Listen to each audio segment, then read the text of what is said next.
I'm Marin Blake, 35, a marketing manager in Lincoln, Nebraska, living in a downtown condo I paid for with coffee breath, late nights, and decks that never really ended.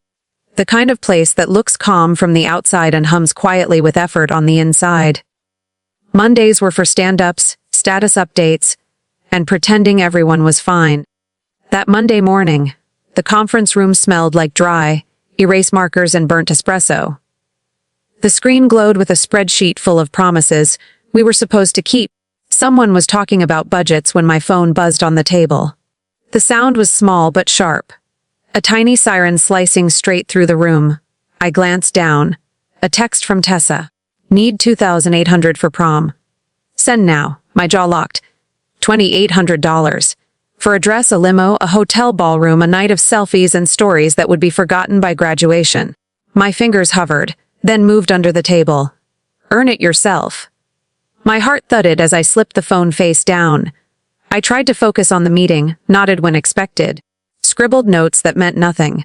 5 minutes passed. Then the phone vibrated again. 2 messages. Back to back. From my mother, Diane, pay or don't call yourself family. From my father, Carl, do the right thing. Heat rushed up my neck, my ears ringing. For a moment, the room tilted. Years collapsed into that sentence.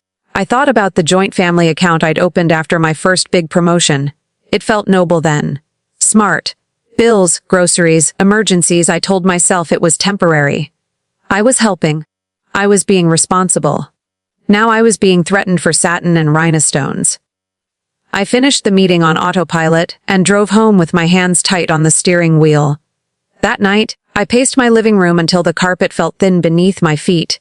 Outside, Lincoln hummed softly, unaware. I pulled up my bank app and scrolled. Furs 200, or 800, 500, rent, groceries, car repairs. Just this once. A quiet river of money flowing out of my life. I thought of Tessa's birthday parties, sparkle banners, catered food, while I worked weekends and sent apologies instead of gifts. Diane's voice always urgent but gentle. Carl's pauses before asking like he hated needing me. I told myself this was family. That this was love when love was practical. Near midnight, something shifted.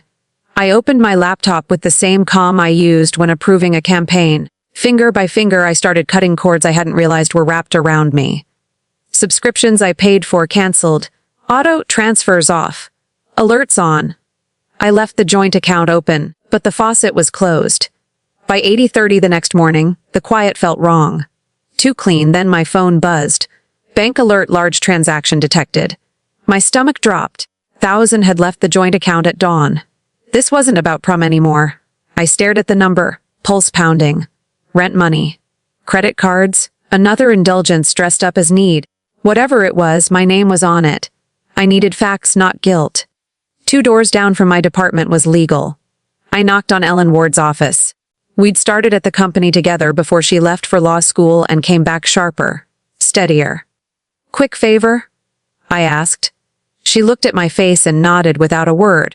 Minutes later, with her calm presence and my credentials, we were inside the bank portal. The ledger unfolded slowly, line by line, telling a story my memory had tried to soften. Credit card payments, auto financing, a lender I didn't recognize, then smaller taps, boutiques, restaurants, a travel agency. And there it was. A prom planner. Ellen stopped scrolling. This isn't groceries, she said quietly. There's servicing debt and a lifestyle. We pulled statements by year. The total stole the air from my lungs. A 100,000. Withdrawn since the day I opened the account. I remembered Deanne's soft voice. Carl's just this once. Tessa's certainty that someone else would pay. A second mortgage appeared in the records. I closed my eyes. This time I didn't hesitate. I called the bank.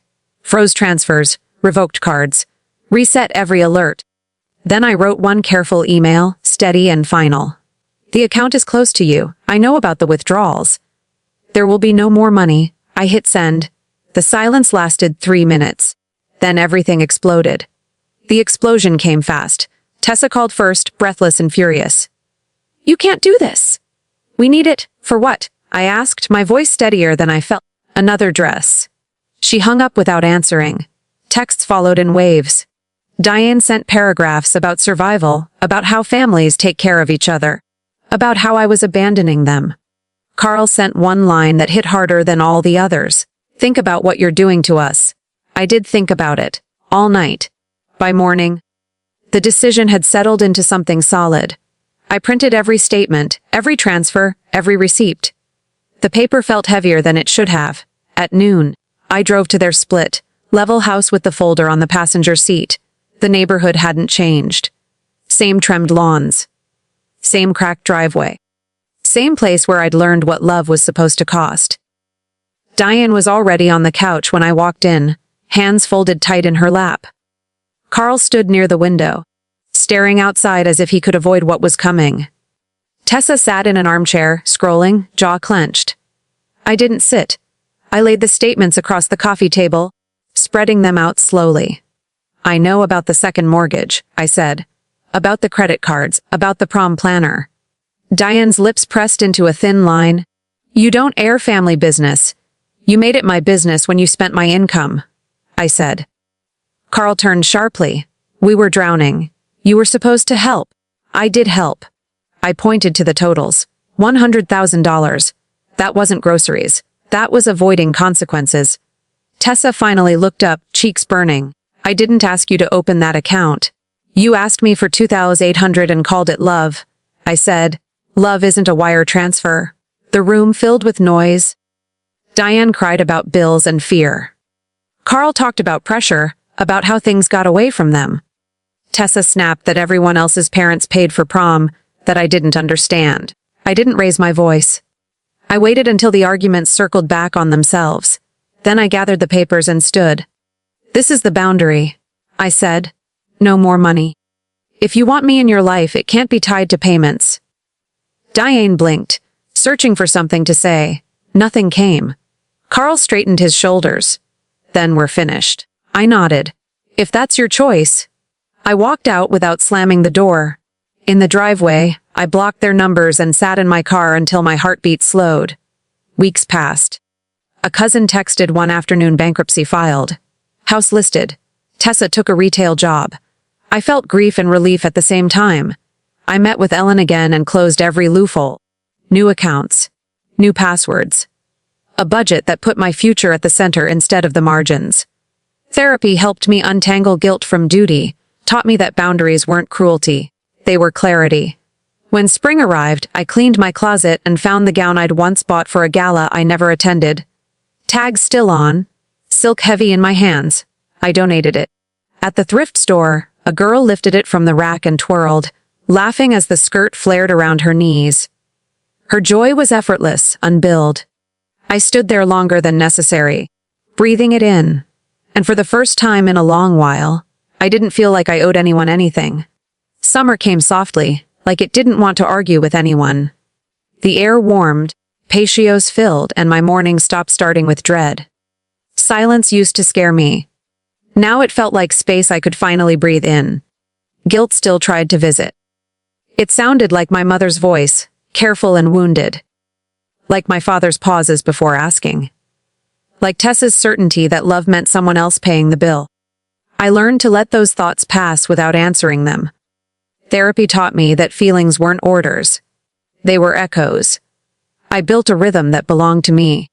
Coffee on the balcony. Long walks after work. Evenings where my phone stayed quiet, and I didn't flinch when it did. I practiced saying no without explaining myself, without padding it with apologies. One afternoon, curiosity got the better of me, and I looked up my parents' house listing. The photos were bright and staged, stripped of the clutter I remembered. It looked like a place anyone could live. That hurt more than I expected, and then it didn't. I closed the tab. At work, I took on a project I would have avoided before, big, visible, risky. I had the energy now, the presentation landed. My manager's nod was slow and real. Walking back to my desk, I felt something unfamiliar settle in my chest. Pride, maybe. Or peace. On a warm June evening, I passed a high school parking lot glowing under streetlights. Lauder spilled across the asphalt. Dresses shimmered. For a moment, I thought of Tessa, of how different things might have been if someone had said no sooner. The thought hurt, then softened. Saying no hadn't been cruelty. It had been honesty delivered late. I learned how to help without disappearing, how to love without rescuing, how to stop measuring my worth by how much I could absorb for other people. One day, a small package arrived at my door. No return address. Inside was a photo, Tessa in a retail uniform. Awkward smile, hair pulled back. On the back, written in uneven ink, I get it now. I'm sorry. I slid down against the door and sat on the floor, breathing slowly until the tightness in my chest eased. Love, I realized, wasn't a joint account. It wasn't leverage or obligation or fear. Love was choice, freely made, without invoices attached. And for the first time, I trusted myself to choose it, starting with me.